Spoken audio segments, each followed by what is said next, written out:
Good Grief has definitely helped me heal. I remember some days coming here feeling sad and then coming out feeling like, wow, that was amazing. I feel so much better now. I can just tell everybody here and they'll understand how I feel. Like some people at school, when I tell them, they don't really get anything about it. My husband John died of pulmonary embolism, so it was very sudden. The worst thing ever, having to tell your kids that their father has passed away. I like coming to Good Grief because there are other kids there that I can talk to without them acting weird around me, and that makes me feel a lot better. I lost my wife, his mom, Tricia, to breast cancer. You know, there's a phrase that people say, sorry for your loss. And for me, it really felt more like, one should say, I'm sorry for you are lost, because that's really how I felt.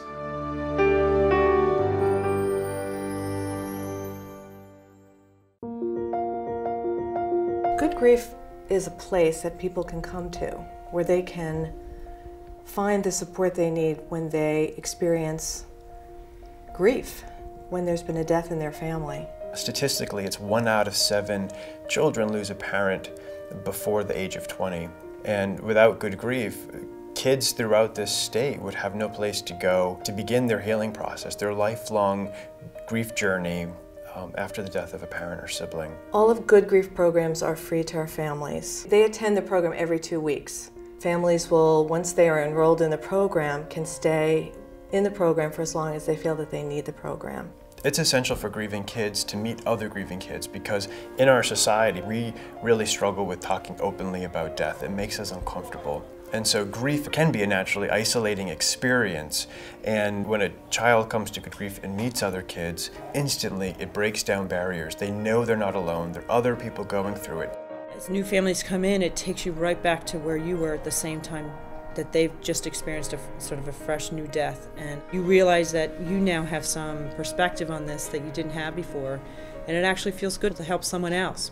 Having a place that our whole family can gather and talk about our problems without fear of anyone judging or something like that is a great way to try to move on. Every time I come, I enjoy it, and it's really helped me cope with my feelings as well as keep on with my life and keep on living. 1, 2, 3. Orange Jam rocks! Woo! Good Grief is a happy place. Sometimes people get the impression that it's very sad, very morose, a lot of tears. It's a very upbeat place where you walk in the door and you feel the kindness and the love and the compassion. A lot of the kids are just here having fun. They're letting loose. They're being kids. They're being normal kids. And there's nothing wrong with that. One of the things that always troubled me as a kid with a loss is that notion of, well, now you're the man of the house. No, I'm 8 years old. I should still be a kid. When families arrive for their night of support, they come together. They start off with dinner because it's one less thing that they have to worry about. It's loud as anything because the kids are all laughing and people are telling stories, and then we go into our opening circle and everybody goes around the room and just says their name and who died. I'm Haley, I lost my dad. I'm Heather, I lost my husband. I'm PJ, I lost my wife. And through that experience, they're able to name it out loud and see all the other people in the room who are going through the same thing that they are. So they feel, in really magnitude, that they are not alone. The evening progresses from there with all of the families breaking up into various age groups, and our volunteers come in and they take the kids, starting with the younger ones, and they bring them to their rooms. When they walk into their group, they see, wow, there are other kids like me here. The real teachers are the kids, and they teach each other, and they process it together. You still have a dad, he's just in heaven. He just passed away. You still do have a dad. I go to Good Grief and I'm in my group. I learn from the other kids' experiences, which I can't do in school. It's a very safe environment where people can open up, be themselves, and talk about things that they really don't feel like they can talk about anywhere else. They can express their feelings, they can work through their different emotions, they can do different activities for their different age groups. Everybody goes into a room and they've got their little bag of problems and each helps each other. It's like a boat and all the oars come out and they help each other. And it's so inspirational. By the end of the night, you can just see everybody's taken another little step. And a lot of it comes back to you see kids playing here and having fun. That's part of what's creating the safe, comfortable environment that is there for them to allow for the expression of grief or some emotion or some feeling.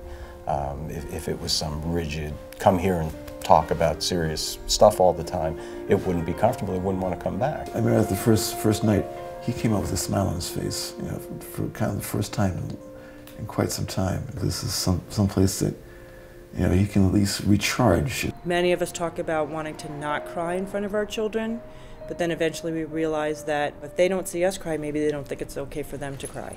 And talking with people at Good Grief who feel the same way I do, we just talk about those sort of coping mechanisms and, you know, share with each other what works for us.